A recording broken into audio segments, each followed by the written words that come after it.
Bermuda might look tiny on the map, but don't let that fool you. This 21-mile island can eat up your entire day or two just trying to get from one end to the other. And I learned this the hard way when a downed power line wreaked havoc on my cruise day plans. But I figured out the ferry system that most cruisers miss, and I'm gonna save you both time and money by sharing it with you. Plus, I'll share with you Bermuda's hidden gems, what's overhyped, and give you the full rundown on this island paradise.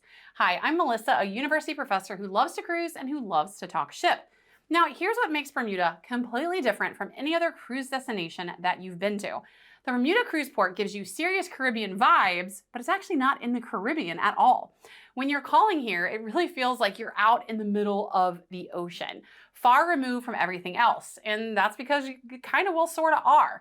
It's set out in the North Atlantic, about 650 miles east of North Carolina. And it's a compact island chain that offers something most cruise ports can't deliver. And I will tell you too, of course, you can't cruise to Bermuda without thinking about the Bermuda Triangle. But where it's located and where you're cruising from usually does not put you in that. So if you're superstitious or believe in that, no worries, you're probably going to avoid it anyway. Now, what makes this place so unique is not just the location, but many calls here are those rare overnight stays. And some cruise lines even offer 3-day visits.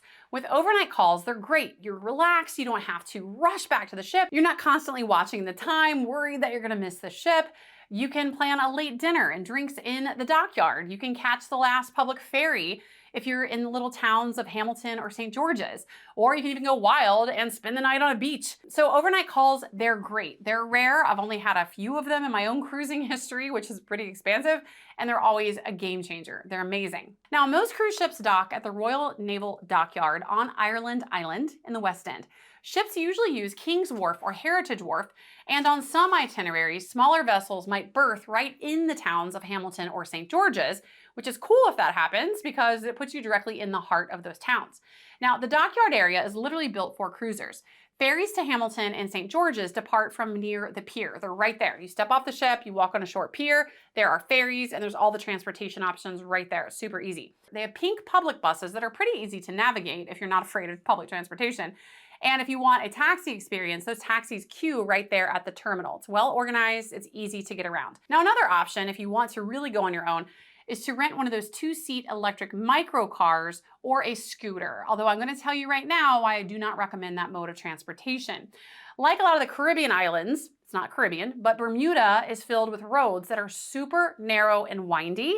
Driving is on the left, which us Americans are not accustomed to. And I will tell you that the locals drive confidently. I don't want to say aggressively or recklessly. They drive confidently. So they're coming around these blind curves, they know to honk.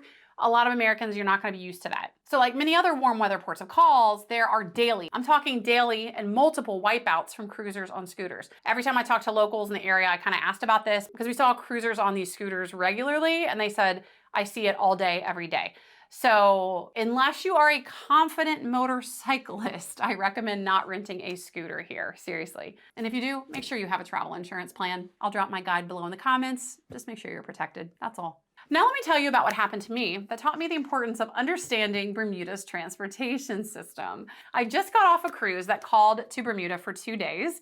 And on our second day, I was taking a private driver. I'll tell you more about that in a minute. And we were navigating around. And all of a sudden we hit standstill traffic. And again, remember, Bermudian roads are narrow, they're windy, they're hilly. There are not many of them because Bermuda is a very narrow chain of islands. So we hit standstill traffic. Every detour we tried to take, standstill traffic. There was basically a downed electrical line on a major road and it wreaked havoc on the entire transportation system for much of the day. Now, thankfully this happened in the morning, so we were just delayed to our planned excursion, which was not a big deal. But if it's toward the end of the day and we had an issue getting back to the ship, that might have meant missing the ship. So you want to build in and account for things like that in the infrastructure of Bermuda when you're planning your day. And I also started to think more about the geography of Bermuda. And what you have to consider is that, again, this is a small island and it has a distinctive horseshoe shape. So when you look from point A to point B in Bermuda, you might think, okay, well, it's only a few miles. That's not really far. But because of the unique shape of the island, traveling from one end to the other can take way, way longer than you might think.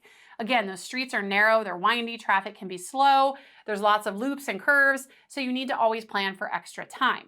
So let me solve that transportation puzzle for you right now. Roads are not always the best way to go, Bermuda's public ferry system is one of the best ways to cover a lot of distance here quickly and enjoy incredible views along the way. And when you're planning your day in Bermuda, it probably is going to involve some combination of land travel, but also ferries. That's how you're gonna get the most bang for your buck here. When it comes to ferries, the Blue Route connects Royal Naval Dockyard, again, that's the cruise port area, to the town of Hamilton. And it's only about a 20 to 25-minute ride. It's fast, it's frequent, it's scenic, it runs on a loop. The Orange Route is a seasonal ferry between the dockyard and St. George's, which is a different town. It's a little bit further from the dockyard, and it's still a super efficient way to get around, especially if you want to see the East End.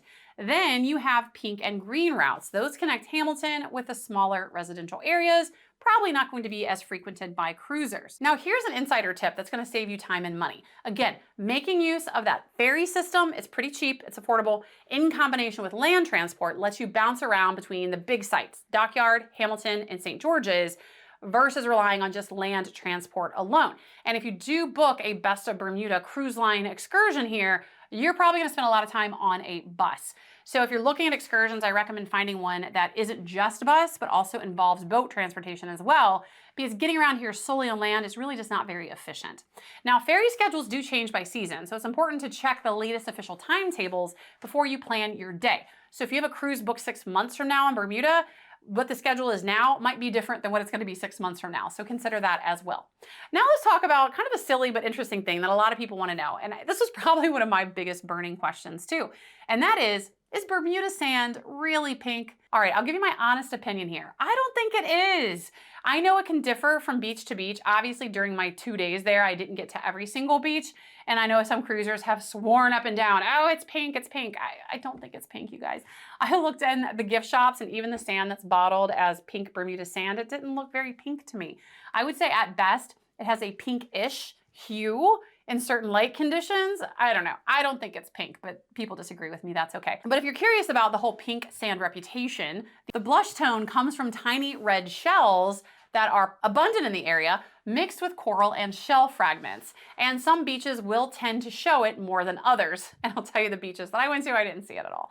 So if you're visiting Bermuda, set your expectations. You're not gonna see any Barbie pink sand here. You're probably not even gonna see the stuff you see on Instagram, which is often heavily edited and filtered. At best, it's a soft blush, especially if the sand is dry and the sun is low. Now, speaking of beaches, here's what you need to know about beaches near the cruise port.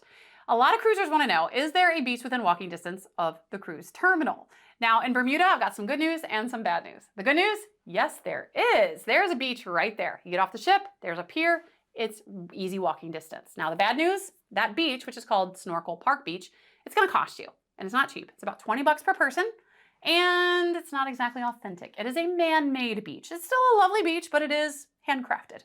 This spot prioritizes convenience over scenery, and it does get, shall we say, lively because it is a popular spot. It's easy, it's convenient, it's right there. And that's my nice way of saying it gets crowded, especially if you're there when there are 2 ships docked and one of those ships is a mega ship. Now, if you're looking for a more authentic beach day experience and you are in search of that pinkish sand, consider heading further from the cruise port for better options at the island's public beaches, all that do not require an entrance fee. Horseshoe Bay is probably the island's most famous beach. It's only about 20 to 25 minutes from the dockyard by taxi. You get soft sand, there are lifeguards for most of the season, restrooms, a cafe, and there are locals on hand to rent you chair and umbrellas. Now, it can get crowded at the main entrance. This is probably, again, the most popular, well-known beach here. So always walk down to the right and go further down if you want to find a quieter vibe and some quieter coves. Another option is Warwick Long Bay. This is a few minutes east of Horseshoe by land, and it's a long, photogenic arc of sand with fewer crowds, but still some excellent scenery. It's a little bit more of a rustic spot, so you'll find fewer amenities here, but again, it comes with lesser crowds. Now, if you want to explore more of a cove experience, Jobson's Cove is a tiny lagoon tucked between rock outcrops next to Warwick Long Bay. Here you'll find shallow water and calm conditions that make it ideal if you just want like a quick swim, some photos, or you have smaller kids. If you love snorkeling, a great option is Tobacco Bay. This sits on the St. George's side and is known for snorkel-friendly rock formations and clear waters. And here's where the ferry system becomes crucial. If you want to visit Tobacco Bay, your best bet is to use the seasonal ferry from Dockyard to St. George's if it's available. Again, these things are seasonal. Otherwise, go to Hamilton by ferry and connect from there by taxi, bus, land, whatever. So again, this is one of those examples where if you go there just via taxi, it's going to take a really long time. It's going to be really expensive. So you want to pair up a ferry option with a land-based option as well. Now, here's something that most people don't know about, and this is kind of important, and I learned this the hard way. I went to a beach, I'll tell you about it in a minute, and it was really, really, really windy. It was gorgeous, absolutely stunning, but it was so windy that nobody was even in the water. So when you're choosing the perfect spot for a Bermuda beach day, you do need to consider the wind factor. A south or southwest wind makes the big South Shore beaches choppy, and the coves tucked behind rock walls, they do tend to stay more sheltered, so that's a nice option on a windy day. If you are there on a day where there's a north wind, that often leaves the South Shore smoother, but the North Shore gets bumpier. So you probably never considered yourself a wind expert or aficionado, nor did I, but if you're visiting Bermuda, I think it's worth looking on a weather app or looking online to try to determine the wind direction that particular day, and then pick a spot that is best suited for the direction of that wind, or pick a spot with cliffs, rock arms, or coves. And again, on those breezy days, coves are gonna be your best bet. On the calm days, those wide open beaches are a good option because those are the popular ones. Now, another thing to note here, if you want a beach day in Bermuda, is that the Portuguese man-o' war, which is a pretty nasty little ocean critter, they do sometimes appear after wind shifts. Lifeguards will tend to raise a purple flag for marine hazards like this, and if it's particularly bad, they might even close down swimming areas. So always be mindful of that. If you see that purple flag, probably not the best day for a beach day in Bermuda, or find a different beach. Now let me tell you about Bermuda's most unusual beach attraction, which is really not a beach at all, at least in terms of a beach day, which is Sea Glass Beach. It's just a few short minutes from the cruise port, so you can get there very easily. You could even walk to it if you wanted to and you don't have mobility issues. But don't plan on spending a day here. This is not a beach day. It's not, I'm gonna go spend the day at Sea Glass Beach. This is basically a tourist attraction. There's no chairs, there's nowhere to lay out. And when I went, there was literally not another soul there. You go, you look at it, you appreciate it. It's really cool, get some cool pictures, and then you leave. It's like a 15, 20-minute stop.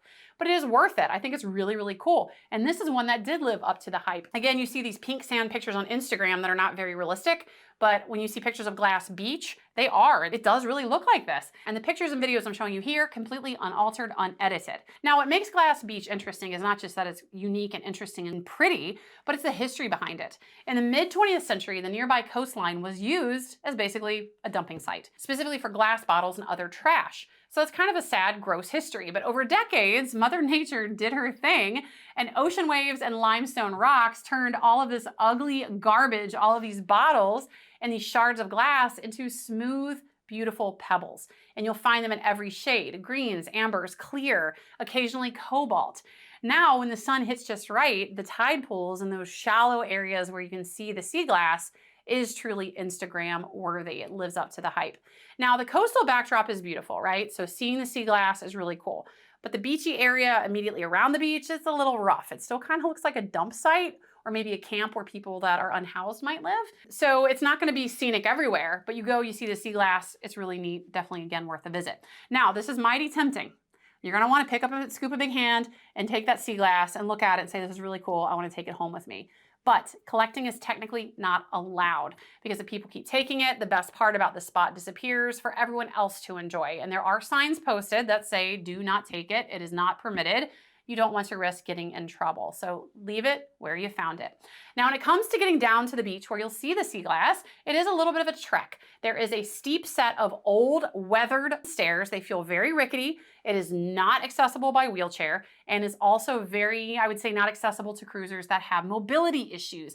I am, I think, kind of fit-ish, but I was wearing flip-flops and I had a hard time still kind of getting down those stairs, and it felt very precarious. So it is a pretty quick walk down, and then you have to get back up too. And again, it's a really quick visit, but assuming you don't have any of these limitations, I definitely recommend stopping by. Now, when it comes to beach days, not everyone loves a public beach. Some people want a more private, upscale resort-style experience. I'm a big fan of these. I always advocate for private beach day experiences, especially in Nassau, Bahamas. I will never do a public beach in Nassau, always private all the way. And Bermuda does have some options, but they are unfortunately pretty limited. So if this is your vibe and you do like that private beachfront experience, Bermuda does have a couple of private day use options for cruisers. There are a couple that I went to. One was a beachfront, one was just a pool, and let me tell you about them both. First is Cocoa Reef Resort. This is about as close as you'll get to a true beach day resort pass in Bermuda. It sits right on Elbow Beach, and it offers cruisers with a classic Bermuda beach day. It is gorgeous. It's perfect for photos. It's perfect for admiring. Again, unfortunately, on the day that I visited, there were really high winds, so I was not able to make use of enjoying the water, but it's beautiful. There are some natural rock formations. Cocoa Reef gives you access to a lounger, an umbrella, all there free of charge, included with your day pass. It's pretty awesome. They also have a pool area, they have changing rooms, and an on-site restaurant. And on the day of our visit, there were only 4 other people lying on the loungers on the beach, so it felt really exclusive and private and relaxing. Now, because the winds were really high, we mostly made use of the pool area. We also basically had the pool to ourselves, which was nice, and it was a nice, relaxing day. Now, they do limit the number of day passes they sell. You usually have to reserve them in advance. I booked mine through Resort for a Day. I'll drop my link below. I do get a small commission if you book using my link, and that again helps support my content, and I do appreciate when you use my links. Now, I do want to mention something here that's really important. The Resort for a Day option is more expensive if you buy with the property because the Resort for a Day option includes a food credit. We ate at the on-site restaurant using our included food credit. The food was pretty good. It wasn't great. It was pretty good. But that's what you'll find with the Resort for Day option. If you want the option without the food and beverage credit and you just want the use of the day pass, you can buy that directly through Cocoa Reef and save a little bit of money. Both are great options. Now, another choice to consider in Bermuda for a private experience is the Rosedon Hotel. Now, this is in downtown Hamilton. It is not beachfront, but rather it is a pool day experience, and it is a lovely one at that. Rosedon is really quirky. It's retro inspired. It's a boutique property, and they do offer affordable day passes for cruisers. These passes include pool access and towel service. You don't have to bring your towels from the ship. That's awesome. And they are shockingly affordable, but they do have a minimum food and beverage spend. But that's still, I think, even included with that is still a good deal. The pool area is lush, it has a nice garden feel, and it's adults only. So you'll find a much quieter vibe, no kids splashing around here. Now, Rosedon is great, it's beautiful. I had a wonderful time here, but Bermuda is also pretty wonderful and awesome. I do not recommend coming to Bermuda and spending a day at a pool. Don't do that. But spend part of your day at a pool. What I recommend doing is getting off your cruise ship, taking a ferry over to Hamilton, going to Rosedon, which is only a short, maybe 5-6 minute walk from the ferry, check in at Rosedon, drop off your stuff, then go explore Hamilton, do all the fun city stuff, then come back to Rosedon and enjoy a couple hours of the pool before you walk back to the ferry and go straight to the cruise ship. That's what I recommend for a really great day, getting a little bit of relaxing pool time, but also exploring Hamilton sites as well. Or you can take a taxi or do a guided tour either way, either into Rosedon from the cruise port or back, and along the way, your tour guide can stop and show you some of these really cool things, like the drawbridge, which I'll tell you about in a minute, like Sea Glass Beach, like the lighthouse, which we'll also talk about in a minute, and you can kind of combo a lot of things in one day. And when it comes to Bermuda transportation, I definitely recommend hiring a private driver, which I'll also share in just a moment. But with Rosedon, again, they provide the towels, they can store your bags for you, you can have swim, they do serve the swizzle here. I didn't want to go all the way to the famous Swizzle Inn, which again, I'll tell you about in a minute. So I just had a swizzle here. It's basically a famous Bermudian rum punch type of drink, but enjoy a nice relaxing swim and time by the pool. Now let's talk about those overnight advantages. One of the perks of a Bermuda cruise, again, is that many ships dock overnight, some of them even for 3 days. So you get one of those rare evenings on land. Usually we're hustling back to get on the cruise ship and then we're off to somewhere else. So this is different, it's unique, and it's pretty awesome. Now, if you're ready for a break from cruise food, which even after like day 3, I'm usually sick of cruise food, you can find some solid local options right at the dockyard if you want to spend an evening in the cruise terminal area. And they're just steps away from the pier. Frog and Onion Pub sits inside Dockyard's big stone cooperage building, which is the old Royal Navy barrel workshop. It offers beers brewed on site by the Dockyard Brewing Company. And here you can find things like fish and chips, hearty pub plates, shaded courtyard seating, and a lively bar scene. Now, in season, the kitchen usually runs until about 9:30 or 10 p.m. at night, and the bar is open a little bit later. But here's where things get interesting. There's another option right there at the port, one I told you about earlier, which is Snorkel Park Beach Club. It is a beach access right there, right by the ships by day, but at night it kind of converts to a beachfront nightclub. They have DJs, they have a late kitchen serving food. They run from 7 p.m. to 3 a.m. So if you like the club and you want a late night option, that's also just steps from the ship. This is a great choice as well. Now, if you're not into the club scene, you're not interested in staying up till 3 a.m., another option is Bonefish Bar and Grill. It sits right beside the ferry terminal. They offer waterfront tables and a broad seafood and grill menu. And in high season, they do serve until about midnight, but the hours can vary depending on seasonality. So if you want to visit here and you want a late night out, always check those hours. But beyond the beaches and nightlife, there's so much more to explore here in Bermuda. As I mentioned, Hamilton, that's the lively capital. That's like the downtown area. And it's just a short ferry ride from the dockyard. Here you can explore pastel-colored buildings, boutique shops, restaurants, and the waterfront. Now, St. George's is another popular town area. It's a UNESCO World Heritage Site, and this is Bermuda's oldest town and served as Bermuda's original capital. If you visit St. George, which again is a bit of a further ferry ride from the dockyard, you can walk cobblestone streets, visit historic St. Peter's Church, and check out a ton of different cute shops, cafes, and even the town hall. If you want some panoramic views, a great option is Gibbs Hill Lighthouse. This lets you climb 185 steps of a cast iron lighthouse for some of the best views on the island. Now, I stopped by, looked at the lighthouse, looked at the views from the ground. I did not walk up the steps, but it seems lovely. The lighthouse dates back to 1846 and is a Bermuda icon. Now, for something quirky, Somerset Bridge is known as the world's smallest working drawbridge. It's tiny, it's really cute. It's been operating since the 17th century with a small gap in the middle that's just wide enough for a sailboat mast. Now, I talked to my private driver and said, does this run every day? He said they basically only open it once per year to keep it functional.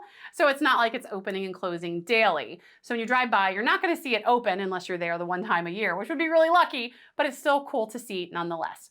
Near Hamilton Parish, Crystal and Fantasy Caves, these are a popular spot, and these will usually take up an entire day at port. And you can book them through independent excursions or cruise line excursions. These are dramatic underground cave systems filled with crystal clear pools and striking rock formations. Now, this is an interesting change of scenery if you aren't into the beach scene or you're tired of beach days and you want some natural air conditioning and you want to see something that's pretty distinctive and unique. Now, if you want a real taste of local flavor, make time for a stop at the Swizzle Inn. I asked my friends on Facebook, what should I do in Bermuda? And I got so many recommendations for Swizzle Inn. I'm sorry, friends, I did not make it there, but I did enjoy a swizzle. And honestly, it was just okay. I'm sorry, but definitely worth a try when you're in Bermuda.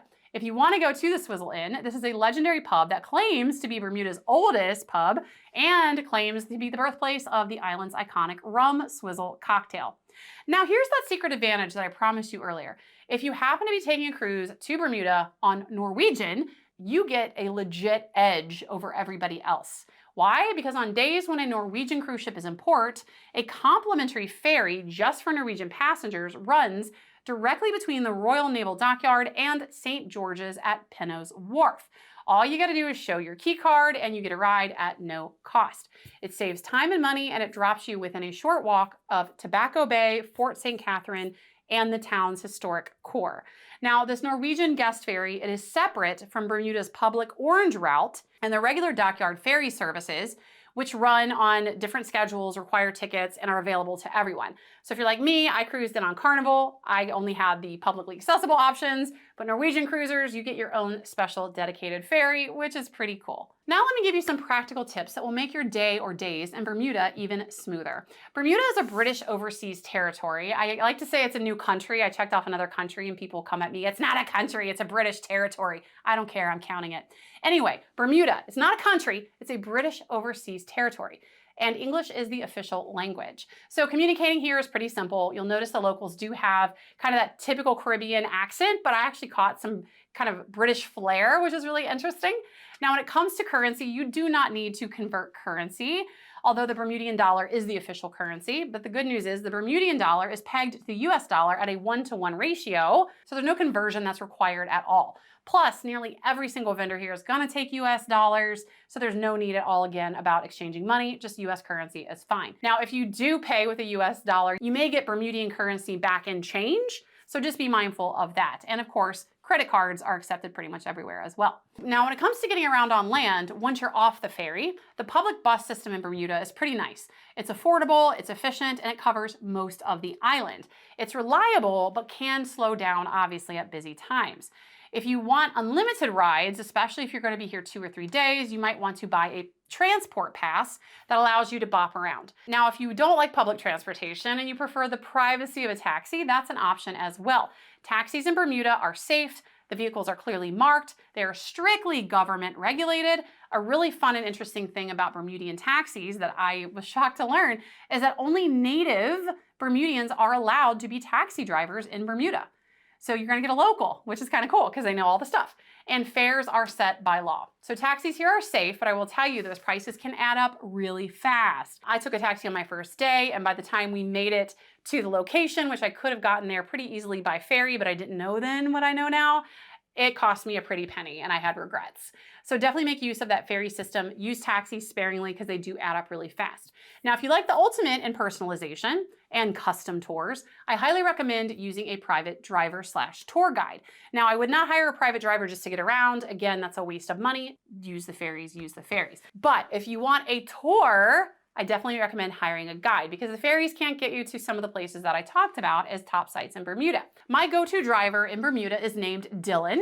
He's obviously a local, as you have to be in Bermuda to be a taxi driver. He's reliable and he's great for groups. He's great for solo travelers, basically anyone. And he also has a charter boat company too.